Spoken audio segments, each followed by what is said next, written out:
welcome to my channel Study Abda by Lecturers Togi, the key to knowledge. So guys, today we are going to study the Turkish invasion of India. So let's dive.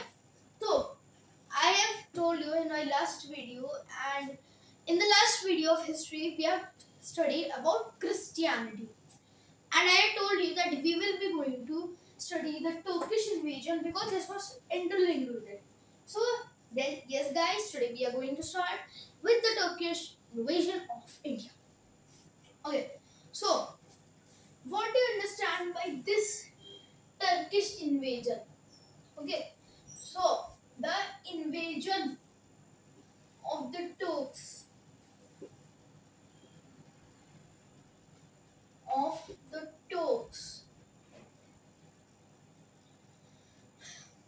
is the Turkish invasion. Okay, तो जो Turks का invasion था उसको हम क्या कहते हैं, Turkish invasion. अब मुझे पता है बहुत से लोग सोच रहे होंगे ये इन्वेजन क्या होता है. तो देखो, इन्वेजन का मतलब किसी और की लैंड. फॉर एग्जांपल मैं थोड़ा सा रफ ड्रॉ कर रहा हूँ इंडिया को, ठीक है, ऐसे ही देख लेना, ठीक है.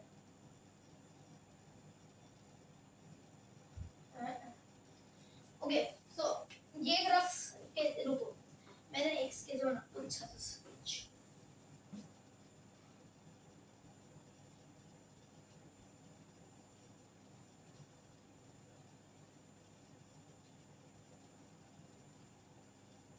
ठीक है. फॉर एग्जांपल इसको समझ लो, ये एक एक्स किंग का लैंड है, वो एक किंग है उसका, और ये वाला लैंड समझ लो ये किसी एक किंग का लैंड है, ठीक है. अब यहाँ पर ये तो कनेक्टिंग रूट हो गए. अब यहाँ से हर जगह ये बहुत सारे लैंड हो गए. अब यहाँ से एक्स किंग ने सोचा कि मैं ना यहाँ पे जैसे सी कि पहले मैं सी किंग पे इन्वेड, उतने टाइम में सी किंग ने सोचा मैं ए किंग पे इन्वेड करता हूँ. तो अब यहाँ के ये सोल्जर गए यहाँ के सोल्जर ने करी वॉर. इन दोनों सोल्जर में हुई वॉर, ठीक है. जो भी जीता, फॉर एग्जांपल एक्स किंग जीता, तो ये जो उसकी लैंड है सी किंग की, ये भी अब एक्स किंग की हो जाएगी, ठीक है. तो यानी कि यहाँ पर अब सी किंग ना होकर एक्स किंग ही होगा. ओके, तो ये होता है इन्वेजन. यहाँ पे इसने इन्वेड करा, अगर ये जीत गया तो फिर ये लैंड उसकी हो जाएगी क्योंकि हमारा किंग मर चुका है, ठीक है. अब हमने ये देखा, अभी टर्किश इन्वेजन क्या होगा. इंट्रोडक्शन. अब हम समझेंगे ये पहले तो सबसे पहले थोड़ी बैक स्टोरी में जाएंगे इस चीज की, ये था वो भी क्यों रहा था. देखो, एक प्रॉफिट मोहम्मद, आई थिंक बहुत से लोग पता होगा प्रॉफिट मोहम्मद कौन थे, ठीक है. इन्होंने प्रीच करा था इस्लामिक रिलीजन, ठीक है. इन्होंने क्या प्रीच करा था, इस्लामिक रिलीजन.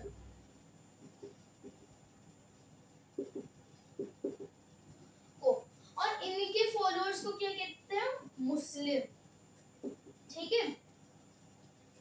अब इन्होंने ये एक रिलीजन जब प्रीच करा और जब ये इनकी डेथ हो गई, मतलब ये मर गए जब प्रॉफिट मोहम्मद, तब क्या हुआ, यहाँ पर जब ये मदीना में थे, ठीक है, मदीना में जब ये थे तब हुआ क्या, यहाँ पर जो कैलिफ्स थे, कैलिफेट रूल था यहाँ पर.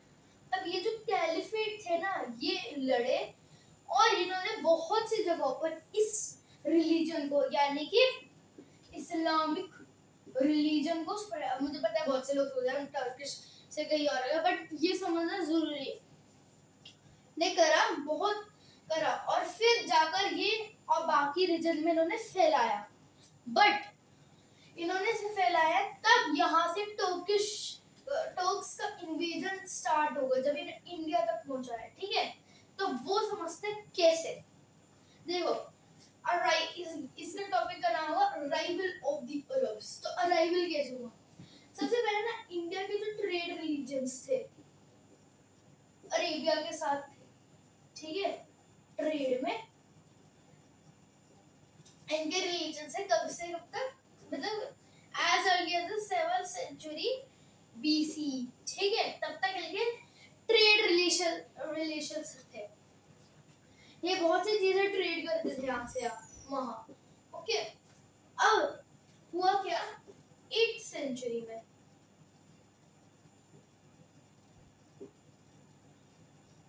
एक ना किंग मोहम्मद अल कसीम, मोहम्मद दोनों का ही नाम है, बट ये थे मोहम्मद अल वसीम, ठीक है। इन्होंने ना इंडिया पर इन्वेड कर, समझ रहे हो ना इन्वेजन क्या होता है, इन्होंने इन्वेड कर इंडिया पर, इन्वेड कर इंडिया को लिया। इस वजह से ना इंडिया और जो अरेबिया थे इनके ट्रेड रिलेशंस थोड़े से, कल्चरल रिलेशंस थोड़ा सा आया, ठीक है, थोड़े से वर्ड। अब आफ्टर दिस अब आता है मोहम्मद ऑफ गजनी, ये इन्होंने पहली सीरीज चलाई थी इस सब इन्वेजन्स की, जरा याद रखना। हाँ, तब मोहम्मद ऑफ गजनी थे, इनका नाम याद है, अभी हम इन्हीं के बारे में पढ़ रहे हैं, मोहम्मद ऑफ गजनी। और थोड़ा सा आगे भी अभी काम आएंगे गजनी साहब हमारे, गजनी बाबा जी। तो मोहम्मद ऑफ गजनी, अब ये थे कौन, ये टोक्यो में राज करते थे, ये किंग थे वहां के टोक्यो। अब इन्होंने ना सबसे पहले सीरीज लगाई अपने 1000 से 1026, यहाँ पे बीसी बीसी नहीं आएगा, ये अब हमारा मॉडर्न कैलेंडर शुरू हो चुका है, जहाँ पे यहाँ से डेट्स असेंडिंग ऑर्डर में चलेंगे, ना कि डिसेंडिंग ऑर्डर में। ये आगे हमारा मॉडर्न कैलेंडर, तो ये मॉडर्न कैलेंडर के हिसाब से 1000 से 1026 माइनस कर लो 26 इयर्स, ठीक है। इन दिस स्पैन, इन 26 साल 26 इयर्स के स्पैन में इन्होंने पता है इंडिया को कितनी बार इन्वेड करा था, इंडिया इन्वेजन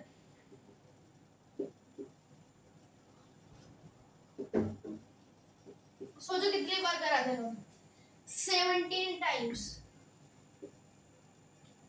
इन्होंने इंडिया को इन्वेड करा था, ठीक है।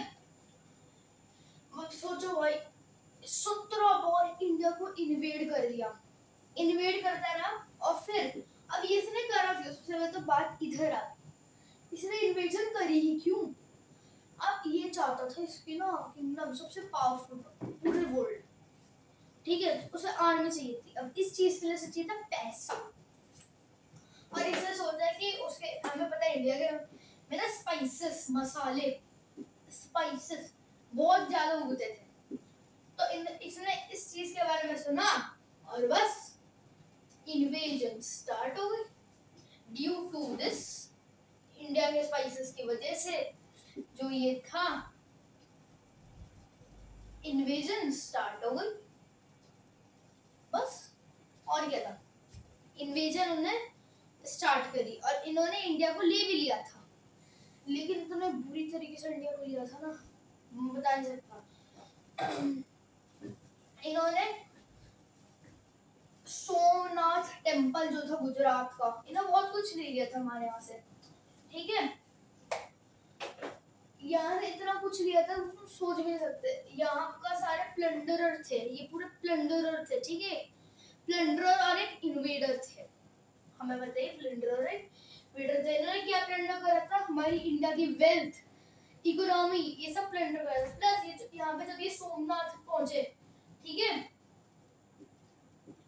यहाँ पे हमने पता है ना गुजरात में एक सोमनाथ टेम्पल है, वहां के जितने भी स्टोन्स ना, प्रेशियस स्टोन्स जो लगा रहे थे वहां, जो दीवारों में ये जैसे फॉर एग्जांपल ये डायमंड है, ये एमराल्ड है, ये गोल्ड है, ये सिल्वर, ये जितने भी इन्होंने सब निकाल कर, ये जितनी बूटी थी, ठीक है, ये रहे गजनी, ये सब इन्होंने लूटा और ये निकल गए यहाँ से सीधा कहाँ पर, डायरेक्टली टू गजनी, गजनी के लिए चले गए वापस।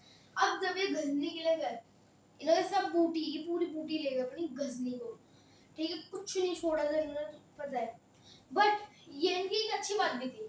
देखो मैं बताएं, क्वालिटी में एक बैड क्वालिटी, बैड हैबिट्स क्या थे ये लोग, प्लंडरर और एक इन्वेडर। अब इन्होंने प्लंडर करा, पूरी वेल्थ प्लंडर अप कर दी, ठीक है, जहां जहां से इन्हें मिली इंडिया की पूरी खत्म कर दी इकोनॉमी। और लेकिन इनके अच्छी फैक्ट क्या था, ये ना हमेशा पैट्रोनाइज करते थे, मतलब ये हमेशा तारीफ करते थे इनकी, किनकी, आर्टिस्ट्स, पोएट्स वगैरह की, ठीक है। ये पसंद करता है आर्टिस्ट और पोएट्स क्योंकि ये इनकी ये पर्सनालिटी को बढ़ा रहे हैं, तो सीधी सी बात है ये इनको तो पसंद करेंगे। अब यहाँ तो खूब पोएट्स थे जिन्होंने किताब अल हिंद अल बिरूनी, किताब उल हिंद, ठीक है, किताब उल हिंद जो थे, यहाँ पे एक राइटर थे, राइटर को पैट्रोनाइज करते बाय द वे, किताब उल हिंद किसने लिखी थी, अल बिरूनी, ठीक है। और शाहनामा भी लिखी थी,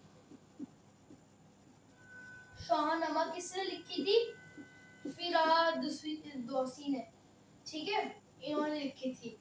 अब ये जब मरे, ठीक है, when he died, तो यहाँ पर अभी आ जाते हैं घोरी। घोर ये ना वसल थे इनके, उनका अभी नाम हम जानने वाले हैं। तो इनके जो वसल थे जब ये मरे तो उन्होंने इस चीज का एडवांटेज लिया और जो घोर किंगडम था उसको इंडिपेंडेंट, फॉर एग्जांपल जैसे मैंने कहा ये फॉर एग्जांपल टर्की, ठीक है, टर्की मतलब मैंने देखो ड्राइंग आ गई आगे ढंग से, ठीक है, टर्किश लोग थे फॉर एग्जांपल ये। अब क्या कहते हैं जो तो यहाँ पर फॉर एग्जांपल दिस इज, एक second, let suppose this is Ghazni का पूरा, और इसमें यही यहाँ पे फॉर एग्जांपल एक जगह आती है घोर, ठीक है, तो इसने क्या करा यहाँ से इसे हटा दिया घोर को, मतलब अब इसका इससे कोई रिलेशन नहीं है, यहाँ पर आगे border and there was no relation, घोर was independent now। और इन घोर को किसने है, मुज्जिदीन ने, ठीक है, इनका नाम याद रखना। और इन मुज्जिदीन को ही हम आजकल पता है क्या कहते हैं, घोरी, मोहम्मद घोरी, यही था मोहम्मद घोरी मारे, ठीक है, he was मोहम्मद घोरी, ठीक है। ये अच्छे राजा थे ऐसा नहीं है, बट अच्छे भी नहीं थे, ठीक है। अब जब इन्होंने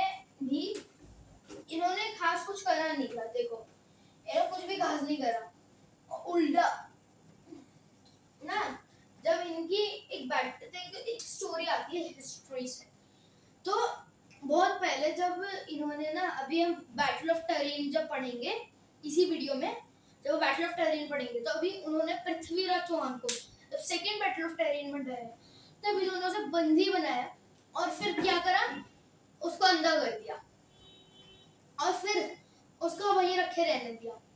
एक दिन वो उन्होंने घोरी ने कहा कि आर्चरी कंपटीशन हुआ और चंद्रदभाई ने कहा घोरी को कि पृथ्वीराज इतने अच्छा आर्चरर है कि वो ना इतनी सी आवाज आती है ना वहां से पूरा एक टारगेट लगा देंगे। घोरी ने माना नहीं, ठीक है। उसके मानने से पहले वहां पर बगल में कहीं खड़ा होगा, कहते हैं चंद्रभाई, उसने एक कपलेट कहा, यानी कि लाइन या श्लोक कहा जो सिर्फ पृथ्वीराज को समझ आता है, और वो कौन सा था, 4 बंस 24 गज अंगुल अष्ट प्रमाण, ता ऊपर सुल्तान है चूके मत चौहान। मैं लिख कर दिखा दूंगा, 4 बंस 24 गज अंगुल अष्ट प्रमाण,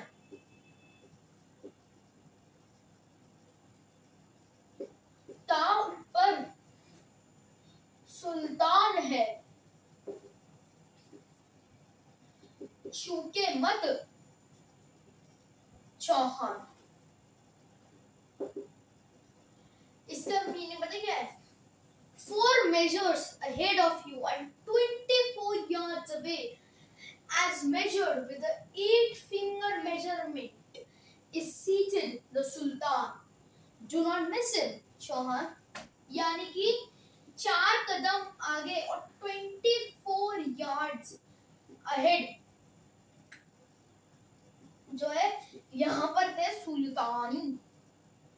मैं ये सुल्तान, ठीक है, और ये रहे क्या कहते हैं, चौहान, पृथ्वीराज चौहान, ठीक है। अंगुल तेरे ऊपर सुल्तान है, चूकना मत चौहान, चूके ना मत चौहान, ठीक है। उसके बाद घोरी ने कहा शूट करो, और इसने वहीं से शूट कर दिया जहां से सवाल ले रही घोरी, और इसे ऐसे निशाने से मारा ना, ऐसा बढ़िया निशाने से मारा इसने कि जो तीर था, फॉर एग्जाम्पल ये घोड़ी है, ठीक है, यहाँ पे इसका जो गला है, यहाँ से सीधा काट दिया इसका गला इस तीर ने। अब ये चाहते नहीं थे कि घोड़ी के सोल्जर से टॉर्चर है, तो इन्होंने एक दूसरे को ही मारना शुरू कर दिया। अब अभी मैंने second battle, first battle terrain का बता दो क्या था। तो फर्स्ट बैटल ऑफ टेरेन में क्या हुआ, टेरेन एक जगह थी, ये यहाँ पे रुको, स्टोरी का काम हो गया। तो ये अभी मैं, ये रहा एक मैप as given, ये है पूरा टर्क, यहाँ रेड टेरेन, मतलब मैं एक ऐसी अज्यूम लगा, फॉर एग्जांपल ये टेरेन है, तो यहाँ पर, और ये रहा घोर किंगडम, ये रहा पीसी किंगडम, पृथ्वीराज चौहान ये यहाँ से निकल गया और वो वहां से निकल गया, दोनों यहाँ पर आके मिले एक। अब यहाँ पर क्या हुआ, यहाँ पर भी वॉर। उस टाइम घोर की किंगडम जो थी ना, वो ज्यादा अच्छे से प्रिपेयर्ड नहीं थी, तो चौहान ने आराम से हरा दिया वहीं पर। लेकिन इन्होंने ना इसको कुछ हार्म पहुंचाने की कोशिश नहीं करी, सिर्फ वॉर में डिफीट कर दिया, ना मान ली, क्योंकि इन्हें लगा कि यहाँ पे ज्यादा ये लोग डैमेज नहीं करेंगे हमें। लेकिन ये ब्लंडर निकला, ये धोखा था।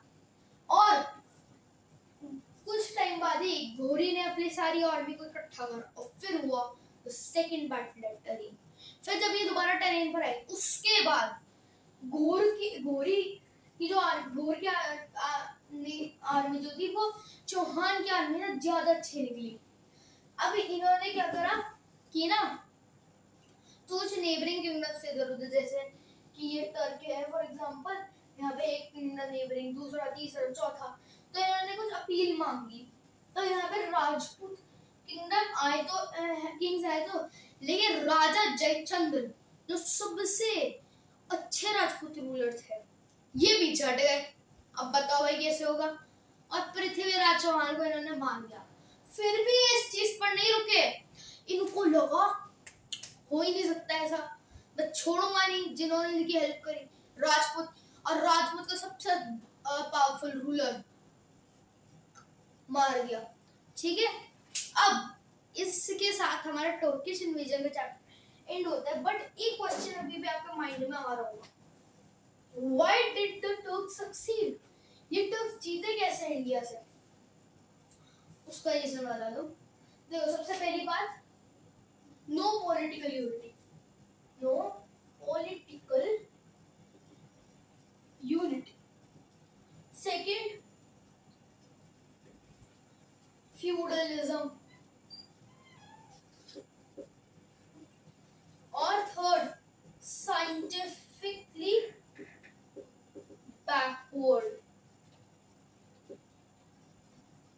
ओके, यहाँ पे ना ही इंडिया में पॉलिटिकल यूनिटी थी, यहाँ पे बहुत छोटे छोटे किंगडम्स थे, ठीक है, बहुत छोटे छोटे किंगडम्स थे, लेकिन वो सब वॉर में थे एक दूसरे से, ठीक है, थोड़ा सा वॉर में थे।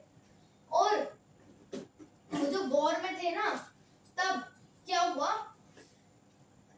कि जब यहाँ पे एक फॉरेन एनिमी आ गया, यहाँ पर भी इनकी ये वॉर नहीं रुकी, ठीक है, इनकी ये वॉर नहीं रुकी, और क्या हुआ, जब इनकी ये वॉर ही नहीं रुकी तो फिर उन्होंने जब इन्वेड करा और ये लोगों में यूनिटी, नो यूनिटी, तो बस ये लोग जीत गए।